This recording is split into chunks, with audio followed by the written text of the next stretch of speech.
Hello and welcome. You're listening to the Healthy Moving Podcast, the show that empowers you to exercise less, but move more so you will feel better. I am your healthy moving enthusiast, Jen Hoffman from healthymoving.com. Today we're talking worry. You probably know that stress and worry has an impact on your body. But did you know that you can use your body and how you move it to process and reduce worry? And don't be confused, I'm not talking about that typical advice to go for a run or an intense workout to forget about things either. I'll tell you exactly what I mean in today's show. Plus, I'm answering a listener question I've been asked a lot in the past few weeks about walking, one of my favorite forms of healthy moving, in the summer heat. I've got lots of good stuff for you today. Thanks so much for joining me.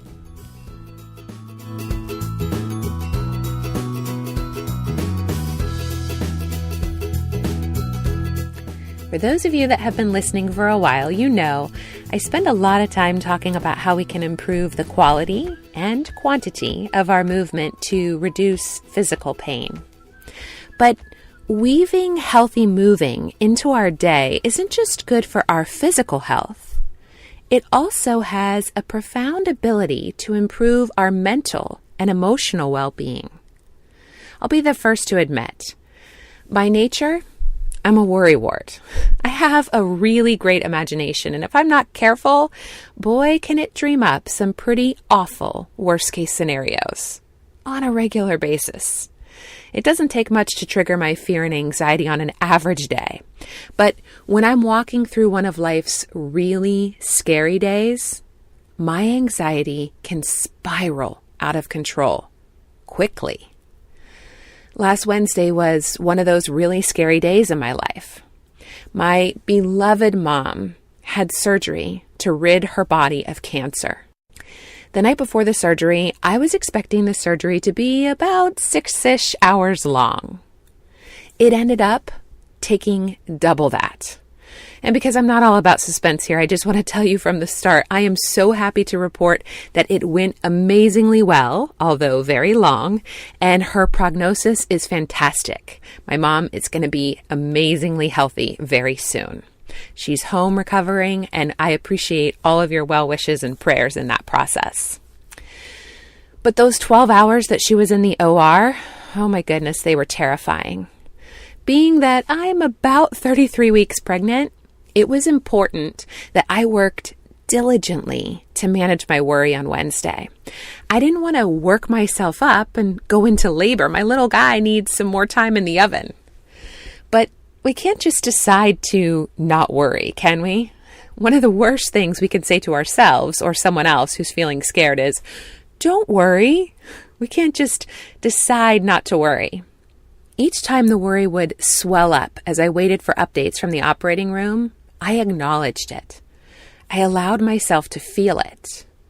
I let the tears come, and I noticed where in my body I could feel the fear. The actual physical sensation of it is what I'm talking about. Sometimes it was in my shoulders or in my breath, and unfortunately, many times throughout the day, the worry did cause me to have contractions, so I could feel it even in my uterus. All of the physical sensations that I experienced could be described as hard, stiff, tense. After I owned the worry, I used my body to process and ultimately reduce it. One of my all-time favorite mantras is, the harder something is, the more it requires my softness. When I recognized that the physical sensation of worry was hard, I immediately used my body to go soft. I felt the softness of the tears as they slid down my cheeks. I put my hands around my rib cage to remind my breath to restore a gentle wave of expansion and contraction in that part of my body. I even held and snuggled my kids and softened every muscle in my body as I breathed in the aroma of their sweet-smelling heads. I consciously relaxed my shoulders. At about the 9-hour mark, my worry was getting the best of me, though, and I told my husband we needed to go for a walk at the beach. I was very specific about the beach because with each step, I invited my body to mimic the softness of the sand under my feet. I listened to the sound of the gentle waves. I watched the reeds of grass bend softly in the evening breeze. Go soft, go soft, go soft. I repeated it silently to myself over and over. The worry is going to come, friends. It's part of life. But when it does, we have to name it and feel it. And then we can replace it. We can transform it into something else. But a worried mind often needs the help of the physical body to transform. We all know that our emotions impact our physical body, but we can use our body to impact our emotions as well. It's a two-way street. When our emotions threaten to get the best of us, our bodies can lead the way out. We just have to be present enough in them to know that, to embrace it, and to use them. You know, I always like to give you some free healthy moving, and I have a special one for you today. I've found that the psoas muscle, which runs from the bottom part of your mid-back or the top part of your low back, all the way down to the front of your thigh, it's a muscle that both pays the price for our worry, but it also can help to ease it. If you're in a stressful season, or if you have to log a lot of hours in a chair, maybe you're not so stressed, but you sit a lot, then I have this wonderful, relaxing psoas release video for you this week. It's absolutely free. You can get it by texting RELEASE ME, all one word, RELEASEME, release me, to 33444. And I'll send you the video right away. Your body and mind will love it. Okay, I'll be right back with this week's Q&A. So I have received this question so many times over the last few weeks that I'm not going to attribute it to any one person. But everybody wants to know, Jen, how do I get my walking in when it's so hot and humid outside? And for my listeners who are in the southern hemisphere, I know it can be the reverse of that. How do I get my walking in when it's so freezing cold outside right now? When the weather is intense, it's important to still find ways to get our healthy moving in. And I am a huge advocate of walking. So one of the questions that often comes up is, should I be doing my walking on a treadmill? And I have a lot of big thoughts about the treadmill.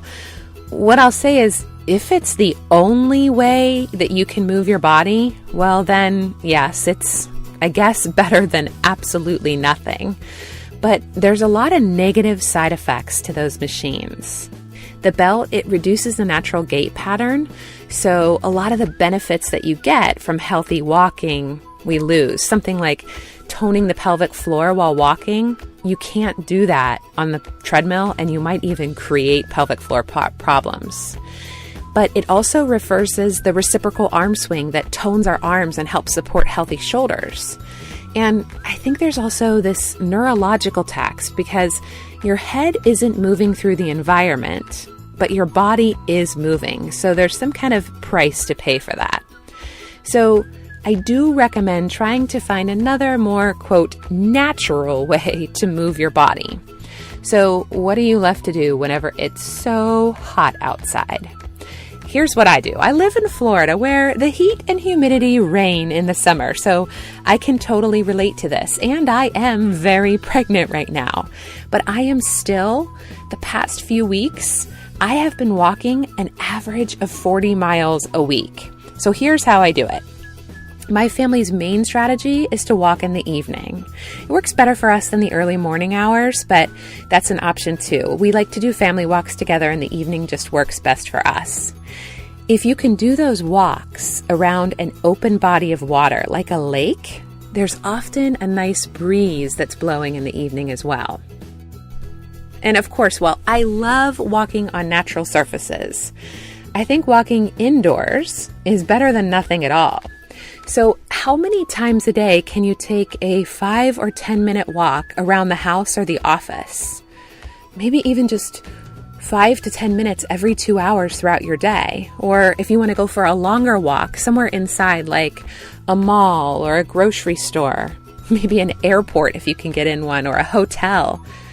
When I was pregnant with my son 3 summers ago, I used to go to Target and walk the aisles at Target in the middle of the summer heat.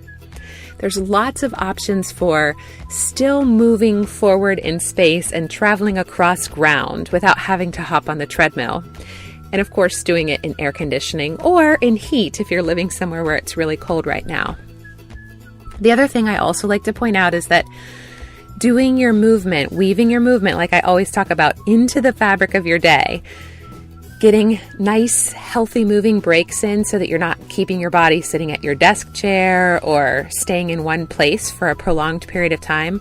Standing up and doing some calf stretches or hamstring stretches, quad stretches, those kind of things that I teach all the time about weaving into your day can also be helpful to just keep the blood flow going and keep you moving, even when you're not walking in the middle of the day outside. Okay, I think that answers the question. Hopefully that inspires you to get some good old-fashioned healthy moving in, even in the extreme climate that you might be living in right now. You know I love answering your questions. If you have one you'd like me to answer on a future episode, call me anytime with a question at 201-580-MOVE, or you can click the Leave Me a Message link in the show notes at healthymovingpodcast.com. As a way of saying thanks, if I use your question on a future episode, I'll send you a little something in the mail. You know I love your feedback on the show, and if you're interested in helping me out, head over to iTunes to subscribe, rate, and review. Not only do I appreciate all of your feedback, but when you do those things, it helps other people to find the show, and I so appreciate you taking the time to do that. Thank you again so much for joining me. Until next week, friends, keep moving.